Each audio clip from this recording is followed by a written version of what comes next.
What can you do? What can you do? Yeah, Stephen Tulloch, man. But like I said, that's just an example.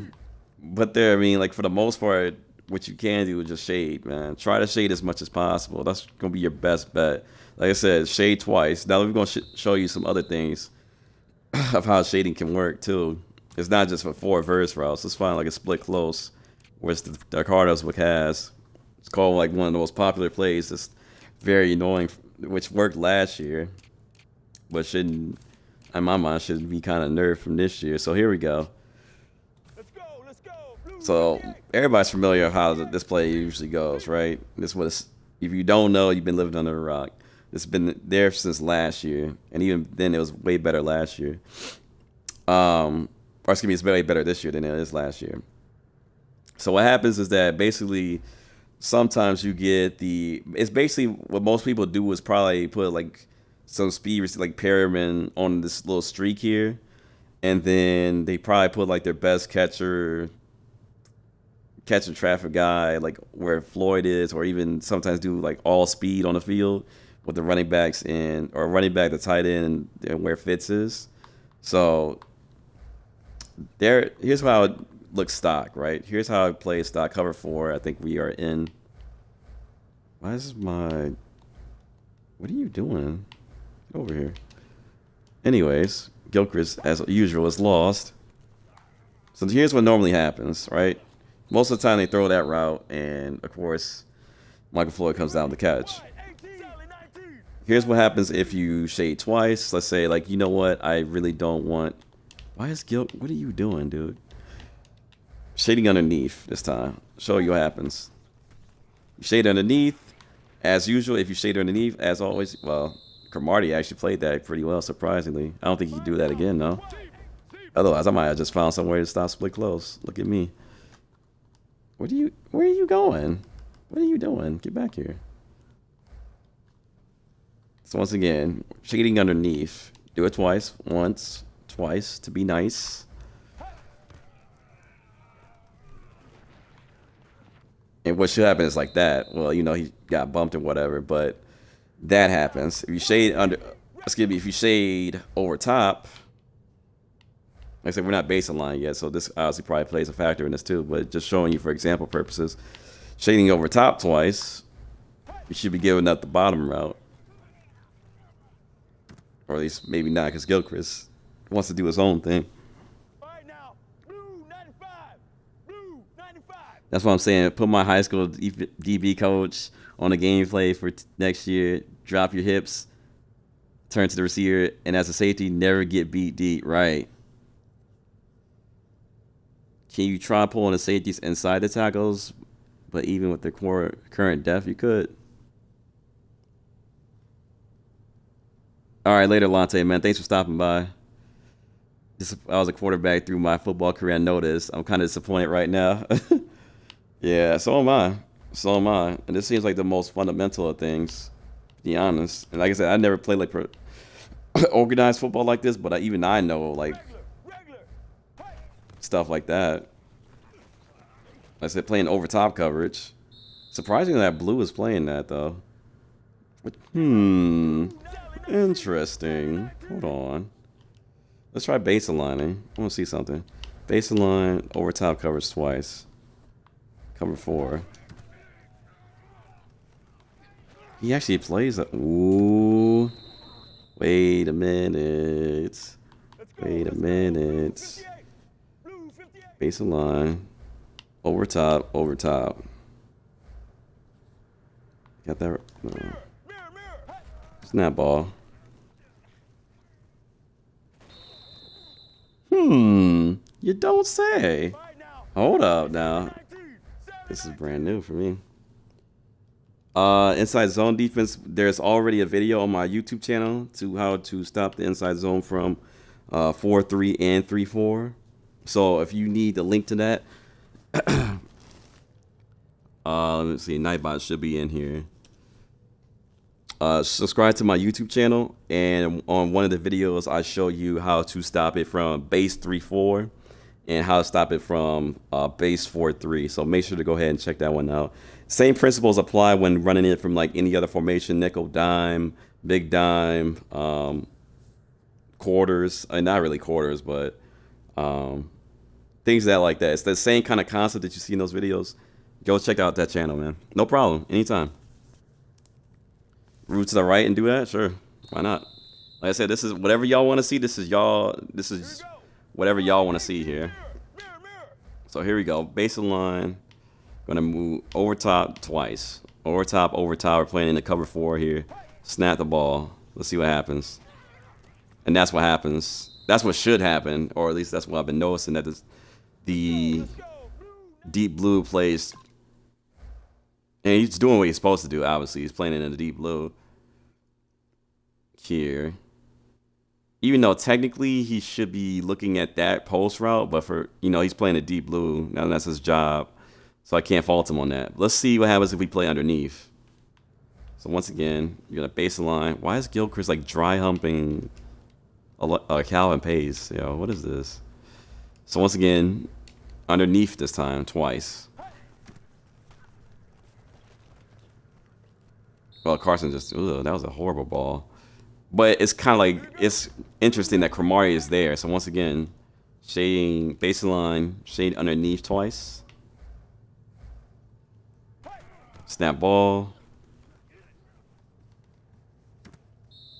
Okay, so maybe it was just a fluke on that one. But let's try, I'm going to try something here, because we're in the mood for trying stuff. Let's say outside. Shade outside twice. What happens at this particular point?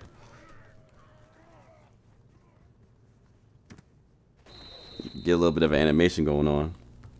Oh yeah, please do. Please do. Like I said, the more subscribers, the better. And like I said, that's why I have my channel up there. For people that's like inside zone, like I don't think, honestly, and this is not trying to brag or like toot horns or nothing like that, but the stuff that I put on YouTube, the content is great. Like, it's fantastic. Like, I don't think you can find as good of content anywhere else. Obviously, like, I give credit to Madden Tips and Zan and stuff like that for doing what they do. They put out good content as well. But for some of the unique stuff that you don't see every day, like once again, playbook breakdowns, how to stop inside zone from 4-3, 3-4. You don't see that anywhere else. So, and I feel like it definitely needs a little bit more love and stuff like that. So, like I said, if you subscribe to the YouTube channel, man, I got more stuff waiting for you, more playbook breakdowns, all that stuff, man. So feel free. And like I said, this stuff right here is going to go on the YouTube channel. Like I said, probably go re-record it, show you, you know, the same thing I'm showing you now on Twitch. It's going to be on the past broadcast, so you can access this at any time that you feel like it. I'll put it on the highlight so that way you have access to it as followers of the channel. All this is for you, yo. So, I guess, Prime, I guess. So once again, we're going to shade outside here. And I'm trying to figure out, is it a fluke or was that... Okay, so he actually broke down on that. So that's interesting. Now, what the Madden guys will say sometimes is do baseline, shade underneath. So we're going to do that twice. So here's what happens. You truly shade underneath, it should be that you're giving that up. If you're doing real underneath coverage. The problem sometimes is that if you're just leaving it stock here, not really doing much with it. Sometimes the problem is the fact that, actually no, I actually messed up here. Sorry. Didn't put him in cover 2. The problem is, much better, they got it this time. The problem is baseline, press, all that stuff. And we got the play set up, cool. The problem is sometimes, not all the time, but sometimes, with this particularly in cover 2, like I said, if you're shading underneath, you're going to give up the corner route, clearly. Because like I said, you're shading underneath, you're telling flat zones to play underneath. The problem sometimes is that this flat zone, why is he shouldn't be going up. He's going up, he's going up. And good thing, well, he stops here, but sometimes with flat zones, they go up like way far up the field than they should for whatever reason. Like they just decide like I'm playing like a purple, and like I said, purples don't really do anything. They just take up space. But sometimes he should be doing this in cover 2. In a cover 2 setting, he should be doing something like this, where he's literally staying right where he's at and not thinking about moving and stuff like that. So, hey, what's up, cool guy? How's it going? That OP out route? You talking about for split close? Yeah, you could always have more inside zone 3. Yeah, inside zone D. Yeah, I'm gonna say you got options, man. You got options to stop the inside zone. It's just one of many things you can do to stop the inside zone run this year. Like I said, I'm just giving y'all, like I said, you don't see it from 4-3, you don't see it from 3-4. And like I said, it's not gonna be 100% of the time. But it's worthy. And like I said, originally it was gonna be for the brain trust. Like it was gonna be exclusively for the brain trust. But I was like, you know what? I see so many people complaining about this. I just said, you know what? I'm making this to the public. And it should be getting a lot of love, especially if you run a lot of 3-4 base, a lot of 4-3 base, and things of that nature. Those tips can really help you out, especially in the game. And I've done it too, where I've done that stuff and it works in game where you get the hit in the backfield, or one of your guys comes in free and gets a hit on a running back and stuff like that.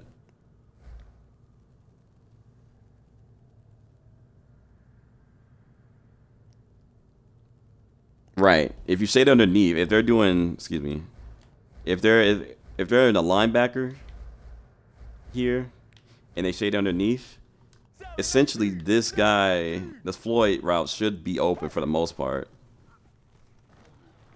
You see? If you're truly shading underneath like you're supposed to, or from a corner depth, linebacker depth, whatever, it should honestly be doing what it just did right now, which is play and then go. Like you see how he played the flat there? Like he got, even though he was here, he actually kind of broke. He kind of went up and then broke down to the flat like he's supposed to. But with a corner doing that, baseline. Actually, I didn't mean to do that. With a corner playing underneath, once again, 2 shades. Oops. With a corner playing the way of cover 2 should work. That yellow should not be playing that. Just tuck it up real quick. I'm actually mad that number 20, or I think that's Calvin Pride, didn't play that. And the cover 2.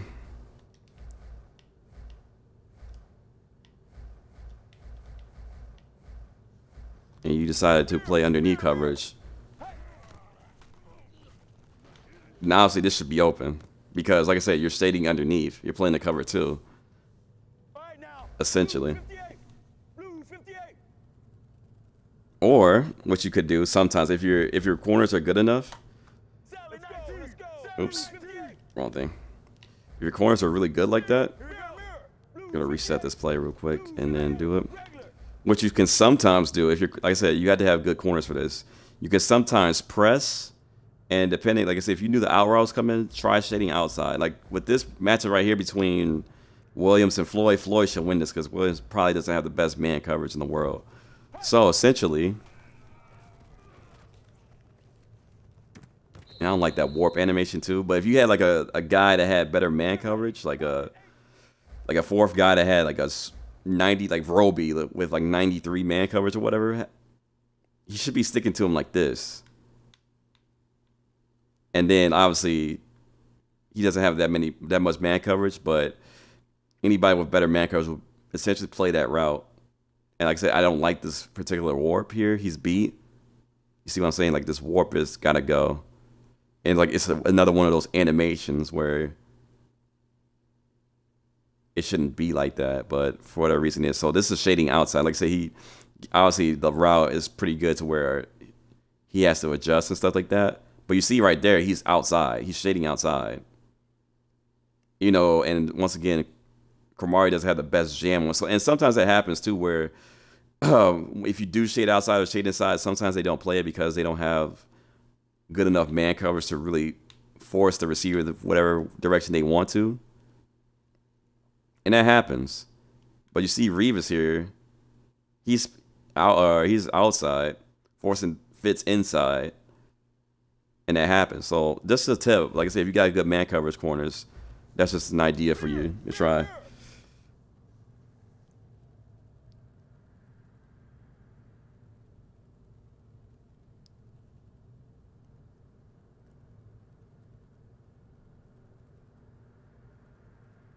Vlaving it, yeah, sure. What about putting in the purple? Sure. Like I said, we know purples are notorious for not being able to do anything, right? So let's just say we do. Actually, no. Let's reset it here. Or it's gonna be reset baseline, and we want to put. We're just focusing on the purple here with Williams over here. So with Williams, you said shading underneath in the purple. So once again, doing it twice. And we're setting up the close here. He kind of plays where he's supposed to do. I actually do like what he did right there. It's kind of like it's kind of baiting that throw, if you know what I mean. So let's show you what happens with the purple here. So you go. He's going. He's kind of baiting that throw. Like if we were to snap throw this, like make a blind read and snap throw, I'm pretty sure he can make a play on that. But he's kind of like playing like that in between. Like he can play if you decide to throw the flat here with the table route to the tight end, he can play that. And if you also decide to throw it to the wide receiver, he also has the ability to play. Now maybe he has to go back and play a little bit tougher, but he still can. Still has the ability to play that. And like I said, since he's in underneath coverage, actually let me go back because at the end of the play he actually did something fantastic right there. Since we're telling him to play underneath coverage, he starts like that and then he breaks down on the table route that's going on. Like I said, unfortunately Michael Floyd just kind of made a good adjustment on that and came back to the ball, but you see what I'm saying. All right, sure. We can do that. We can do that. Once again, we're ready to cover 4 here. We're going to base a line. We're going to put him in a purple, and we're going to shade underneath twice, right? Just like we did last time. And see if he makes a play. We're going to throw it to the corner route first, and then we're going to throw it to the table route second. So let's see what he does in the corner route. If we just blind through it. Okay, he didn't really make a play there. That's fine. Maybe he was a little bit too far out of position, but, you know, that happens sometimes. We're telling him to play underneath anyway. So you can't fault yourself for him not playing that. So if we decide to throw the table route this time, I mean, worst comes to worst, that table route is going out of bounds. And if he does turn it upfield somehow, some way, he's in a position to make a play happen. So once again, shading underneath twice.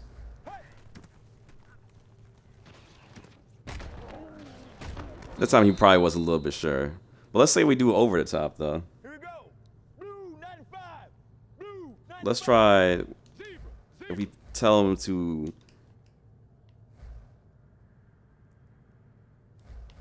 shade over top this time and see what happens. Once again, we're going to blind throw this. I don't know what, that was like a weird warp or whatever. Let me see what happened on that one. That was weird.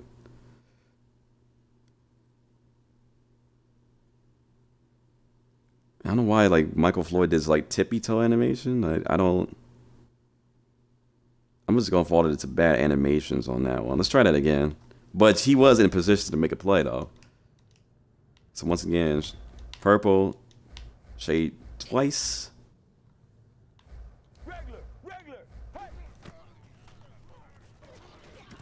He's right there. Like even if he does catch it, that's fine. He can catch that as Michael Floyd. I give him credit for that. But he's right there.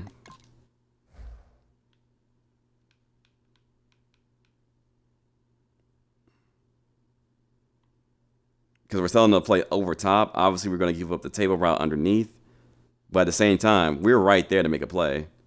He just made a better catch on that. But we have a potential to either strip the ball out, intercept it, whatever have you. So it's there. It's there.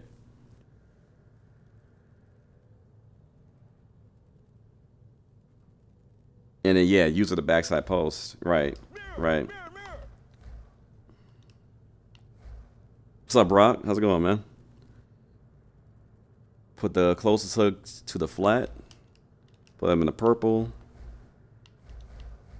Let's give me. Leave that guy in the purple to shut down that side, and then use the post side, but back side. So what he's talking about here, for those that aren't understanding what he's saying, he says put this guy in the flat.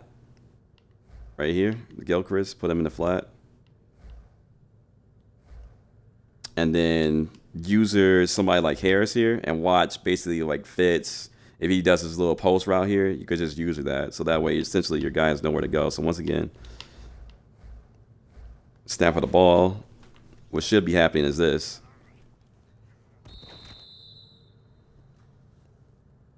All right now, blue 58. So look at this on replay. Like I said, and you're more than welcome to try this as we're going. This is the magical thing about it. You guys can do this right now in practice mode. Just going over everything I'm talking about, shading inside, outside, doing it twice, and you can see what I mean here. So once again, what Splash is talking about here is you are putting our guy, we're putting Gilchrist right here, a safety in a flat, to basically play essentially the table route.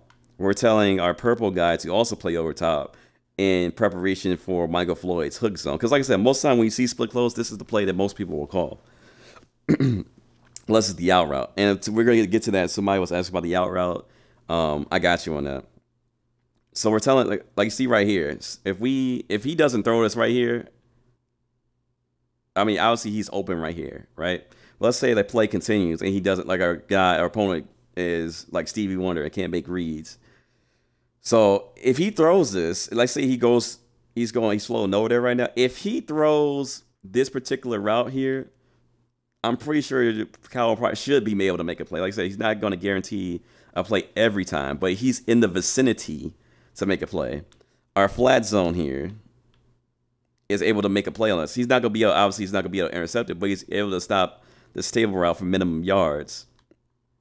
If he decides to throw to John Brown, we have a safety right there ready to make a play. And he's in over top coverage too. So you see he's already bolting. A little bit too late in my opinion, but he's already ready to bolt. And like I said, even if he tries to throw over to here to Fitz here, we are usering over there. So if he decides to throw, that's most likely an interception. If he throws to the running back on this side, then we have a flat playing that side over there, ready to make a play on that. And like I said, we have an additional deep blue as well, ready to pounce on it just in case, you know, he decides to throw that as well. So I like what Splash did right there. We can say it outside, inside too. Let's do it. Let's do it. That's what we're here for, right? So here we go. Base line, purple, flat. We're going to shade. Let's shade inside twice. Let's see what happens. Once again, we're going to user this Harris guy, this middle linebacker here in the yellow. And we're going to see what happens. Snap ball, please. Okay. Okay. So it was a little iffy. It was a little iffy. Let's see what happened here. No wages, man. Please. Please don't ask. At least for me, wager season is over for me. So we play inside. We're playing inside. And I do like what he's Calvin Pryor's kind of doing here. I kind of do like it because he's kind of shading. He's like on, if Michael Floyd makes his move here, which he does, he's right there. You know, he's right there. Now he's like in the inside part of his hip right there to make a play. Like before, no, obviously not. But now when he makes the move, he's right there to make a play. Like I said, unfortunately, I don't know what Gilchrist is doing here. He's playing a flat and then decides to go up, but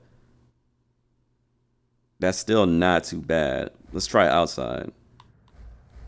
Oops. I know I have that command from last year.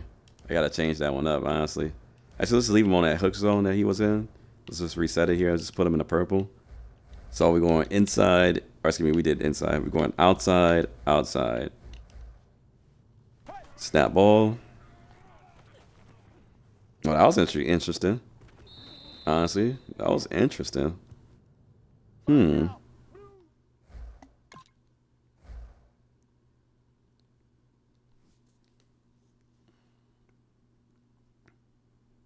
Yeah, inside kind of messed up the flats, but we shaded outside that time. Oops. We shaded outside that time, and it was like they bumped each other so bad that it just threw off the whole play. Like I said, we had the flats open because we didn't put Gilchrist in the flat. We put him in the hook zone this time around. But still, the fact that Cromartie is there just chilling, waiting for Palmer to throw it. Like I said, our purple zone's kind of recognizing it too late. But like I said, we don't have the flats out there. Now, if we put a flat out there, baseline, purple, let's give me flat, shade outside twice, user the middle linebacker here. If we do that, snap ball, I like that a lot better. And that was what, shading outside?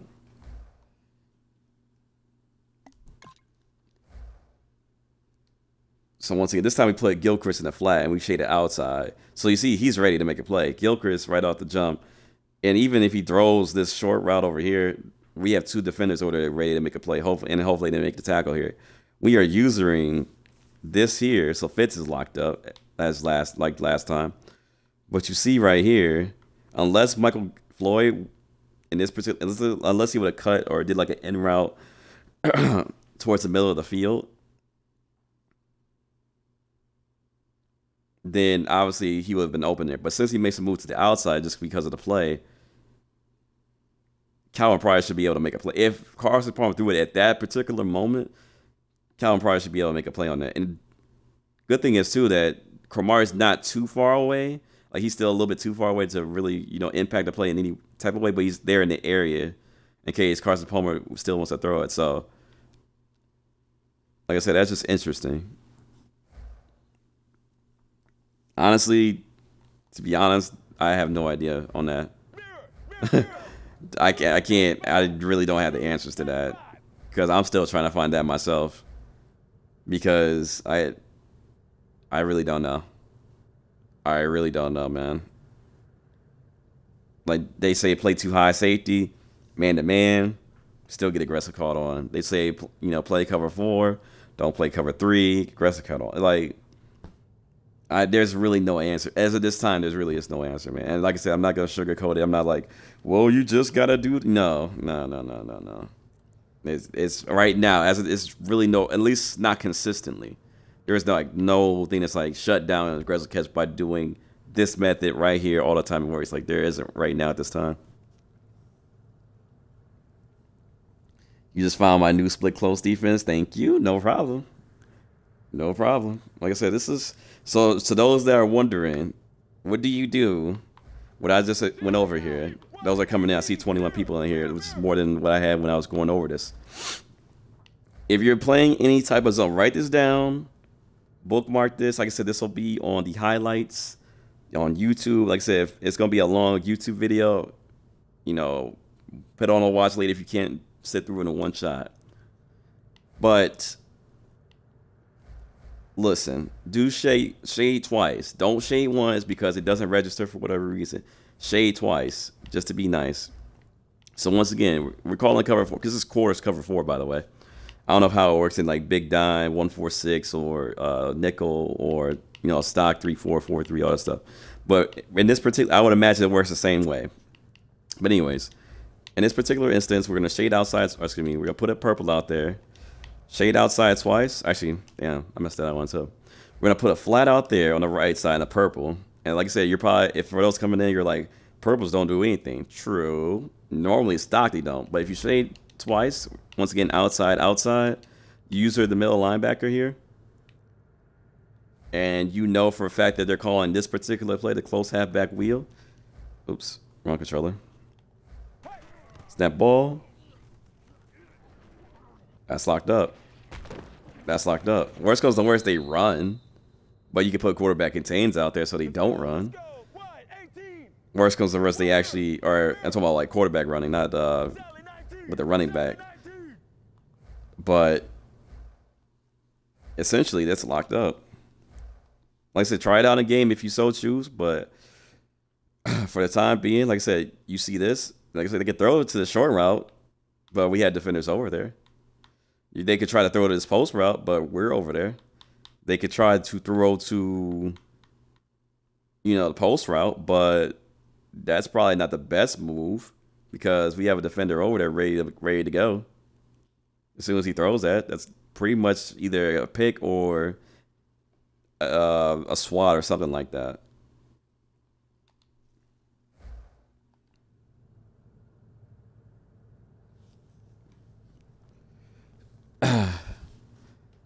I don't know. I do not know. I don't know what they were doing. I don't know how testing works. I don't have any inside knowledge of how testing works, to be honest. If I did, I would tell y'all how it goes. Or maybe if I could, if I had like or I couldn't if I had like an NDA or non-disclosure agreement. But regardless, I don't work for EA. I don't get paid by EA. I don't have to be nice in this situation. Like if I see, like I said, this game, as I've mentioned before, time and time again, is it not where it needs to be in terms of, in my mind, to my standard, a good football game. It's not up there. Like I said, deep blues, safeties getting beat deep when they're playing for, where they're all the way out here and still get beaten, or it's going to get beat deep by speed receivers. Unacceptable. Physics and bad animations, even though there's like 2 or 3 defenders there and they still can come down with the catch. Unacceptable. Like I said, I can't fault them for trying. It's not like they're closing down shop and there's like, no way, we're not trying, but it still needs some work. It still needs some work. So, like I said, to your point, DC, I don't know. I don't know if, like I said, I don't know who's testing, what they're allowed to, what they're not allowed to. I don't know, personally. But it has to be fixed. And like I said, what this is going to do for this stream, for this YouTube video that's going to be posted, is going to be a reference point for everything. So we see, like I said, we played quarters 2-man. We showing you the deep blue, the 2-man safeties, the 2 high safeties getting beat.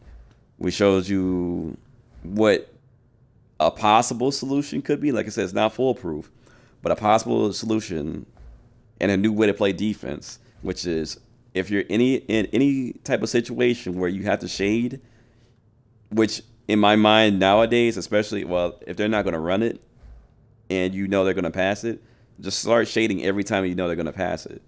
So if you shade twice, not once, but twice, the command actually registers and, you get the results that you're looking for, whether it's playing the flats, playing the flats playing underneath, the purple is playing a certain way, outside, inside, and it's possible. Like I say, we've shown you the results. We've shown you the stuff. Like I said, and to your point, to Splash too, to agree with you, we did take away the main 3 reads, just like this. Like I said, I think this is still the play here. We take away read number 1, which is normally here, read 2, which is here, read 3, which will eventually open up around here. And even then, that's a tight throw, and I wouldn't throw this personally. If I seen like a defender over there, I'm like, I'm not throwing that. Read 4 is here. So worst comes to worst, you're giving up a lob streak. But even if you do decide to lob it, there's 2 defenders over there. And maybe John Brown gets away with this because he's got faster speed than Pryor and Camardi right now. But that's a late throw. That's a late throw. So the defense has plenty of time to recover. And like I said, if they're really patient, I guess they can go for fits. But like I said, if our user skills were covering that much field, they can't throw Fitz's route unless they literally float it up there. And like I said, use Fitz's speed to get to the ball. So that's split close defense. Now this out route that somebody was mentioning earlier. Normally for me, cover 2 stops it. But we're going to try it with the new defense that we're finding out now. Excuse me, we're baselining twice here. We're going to see real quick. If we shade underneath, this should stop it. Wow, Fitz just made a great catch on that one. That's nothing you can do. That's Larry Fitzgerald. But even still, to that point, earlier that somebody's about the speed route, we're still over there. And you see, we're still in the area, like in this particular play. The only thing they can realistically do, like a good man player, he would probably just throw it to the flats in this particular instance. But even then, that's not going to get you that many yards. But that's better than nothing. Or maybe even here. to turn up field or whatever. But in this particular, like I said, Larry Fitzgerald's made a great play on this one. But you still, Reeves is right there. That's a potential pick. Like I said, if Larry Fitzgerald didn't make the great adjustment to make the catch on that one, Reeves, that's pick 6 or maybe a drop or whatever. So play cover 2 on those speed outs. We're gonna do this again. I don't recommend man-to-man in these particular ones because let's get play underneath, shade underneath, shade underneath. Like that, yeah. It's like doing that. That's either drop or swap, pick, whatever you want to call it. Once again, cover 2, shade underneath twice. Actually, you've called the wrong play. My fault. My fault on that one. My fault. Cover 2. And you shade underneath twice. Let's say only read right now is the speed out. That's potential pick right there.